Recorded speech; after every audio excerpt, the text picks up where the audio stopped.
మా 10 సంవత్సరాలు 2004 నుంచి 2014 వరకు జరిగిన సంక్షేమము అభివృద్ధిని కొలబద్దగా తీసుకోండి, విశ్లేషించండి, ప్రశ్నించండి మమ్మల్ని.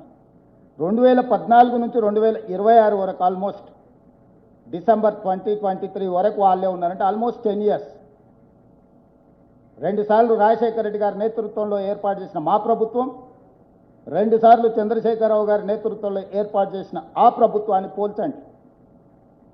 16,000 కోట్ల రూపాయల మిగులు బడ్జెట్, 69,000 కోట్ల రూపాయల అప్పుతో మేము అప్పచెప్తే చంద్రశేఖరరావు గారు నాకు అప్పచెప్పేటప్పటికీ జీత భత్యాలు కూడా మొదటి తారీఖున ఇవ్వలేని పరిస్థితి. రిజర్వ్ బ్యాంకులో చేబదులు కింద 1,000 కోట్ల రూపాయల అప్పు, బ్యాంకుల్లో 8,11,000 కోట్ల రూపాయలు, 4 రకాల అప్పులు ఉంటాయి.